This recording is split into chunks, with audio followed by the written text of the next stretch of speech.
Hey everyone, me Kevin here. White House reporters are now indicating there is talk growing about adding some provisions for the next stimulus package to the budget debate, which is different from what we heard last week in the classic form of Congress. Last week we heard that Nancy Pelosi and Treasury Secretary Mnuchin verbally agreed to extend the budget deficit with a clean bill or a continuing resolution without any stimulus provisions included. However, as with most verbal deals, when circumstances change, people try to change the terms of the deal. Current reports suggest the possibility that additional FEMA money might be included in the continuing resolution to help approximately 30 million Americans on unemployment continue receiving benefits for the rest of the year. Yesterday, I also broke to you that a payroll tax bill has been introduced in the House that would officially waive the payroll tax between September 1st and December 31st.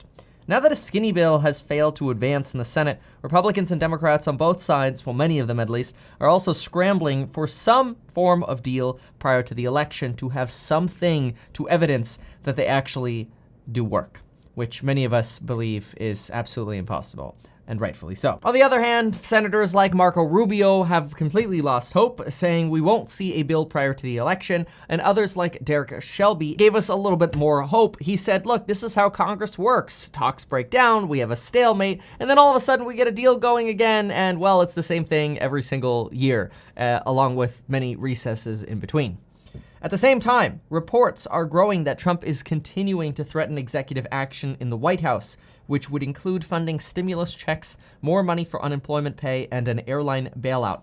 But I guess we'll have to wait and see for now. Let's now get on to some other updates. Just a quick reminder to check out that coupon below for the ending Labor Day week coupon. And of course, get yourself a free $20 if you sign up with M1 Finance. If you deposit $100 with M1 Finance, that's different from Webull, they'll just give you straight up $20. There's no guess in terms of how much money you're going to get. Check that link out down below. It's an instant 20% return on your money.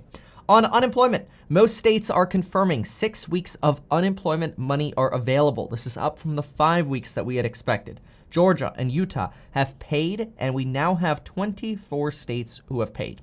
Arizona, Montana, Massachusetts, Missouri, and Texas have already depleted their 6 weeks worth of unemployment pay. Furthermore, Joe Biden has released details of his pandemic plan that would start January 20th if he were elected.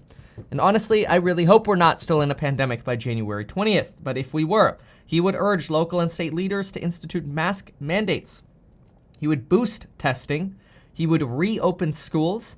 And as well, he would have a plan in place to distribute vaccines efficiently once they are deemed safe. Now, critics of Trump say that Trump is too focused on a vaccine. Those supporters of Trump say, well, Trump did just order $750 billion worth of Abbott Labs $5 quick test kits. And other supporters of Trump believe that the pandemic will be over come January.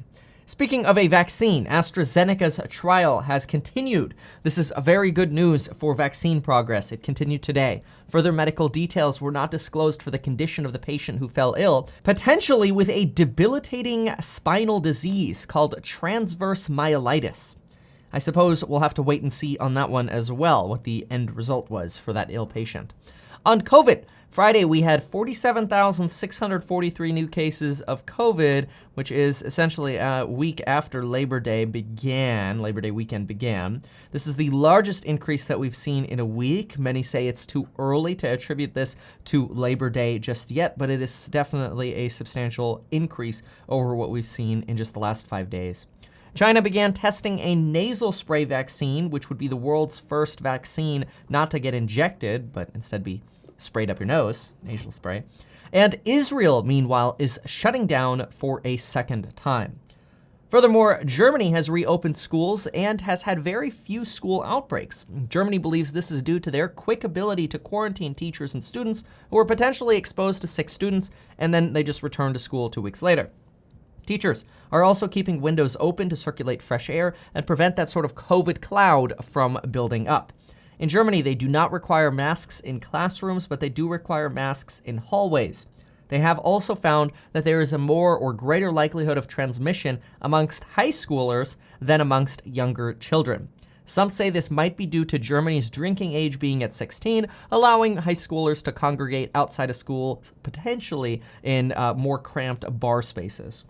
Further, Germany has found little inside school transmission within the actual schools, and they're also sending students home who have symptoms, including a runny nose.